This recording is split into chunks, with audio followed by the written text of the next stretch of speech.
technologies de l'information et de la communication ont progressé de manière significative ces dernières années dans la région sud de la Méditerranée.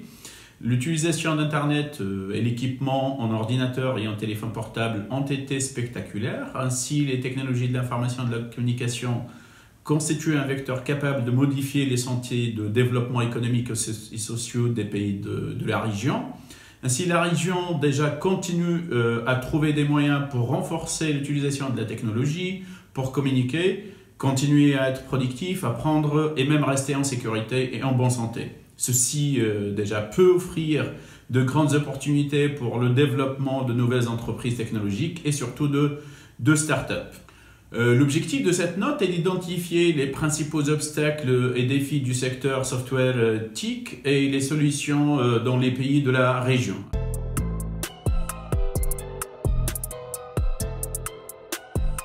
My name is Charles and I'm the co-founder of iHelpMe.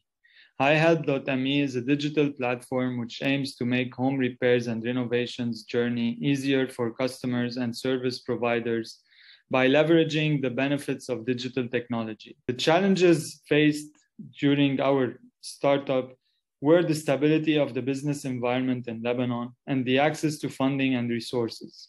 Also, the digital proficiency of technicians was a barrier, and the ability to challenge the status quo in the market, which is highly reliable on word-of-mouth referrals. The benefits gained through the Next Society project was the mentoring that we got through Beritech, which was essential in our startup development journey. The key takeaways from these workshops and mentoring sessions were the mindset shift on value proposition design, validation, and pivoting. Finally, the biggest achievement in implementing the project was the contribution to the digital transformation in the facility maintenance and management sector. I'm Samar Hamdi. I'm a co-founder at Division X. We were building customized solution for the manufacturing by using AI and machine vision technologies.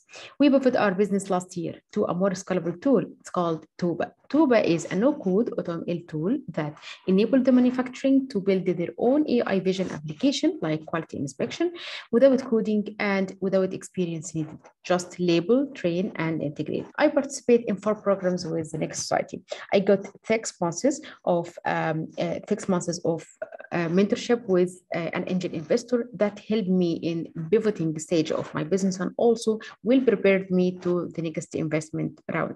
And also programs like Soft Landing and Big Poster, they give me an access to the European market and also opportunity to be involved in the ecosystem there. Tuba now is in beta version and we have prerequisites. We also did some collaborates, and of course the Next Society is a part of this success. My name is Nauman and I am the founder of Evade Technologies.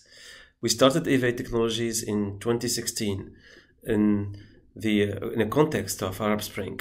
At that moment, we wanted to launch an e-voting platform to engage citizens, audiences in decision making. But we very quickly found out that voting happens in events. And so if we want to build a platform, we need to build a platform that supports events and includes engagement. From that moment, we worked on a platform to manage professional and engaging events. We've been iterating for many times until February 2020, when we were ready to launch our 3rd version, COVID-19 arrived. And thanks to our platform, we have been able to help and support event organizers, getting in touch with their communities, create their events, and engage their audiences. Now we are growing fast, and we are going international experience by opening affiliates in many countries and trying to fundraise internationally. All along this process, many organizations helped us. In particular, the program of Next Society and Tunisian startups helped us by providing us mentors, coaching, trainers, and amazing network. It helped us also gaining visibility, which brings to us new potential leads, new potential clients. Les principales contraintes qui ont été susceptibles de ralentir le projet de ces entrepreneurs sont la contrainte d'accès au financement, l'accompagnement, la visibilité sur le marché international, la lenteur des procédures administratives et la disponibilité d'un cadre juridique facilitant ça. Une autre contrainte à citer est celle liée à la culture entrepreneuriale.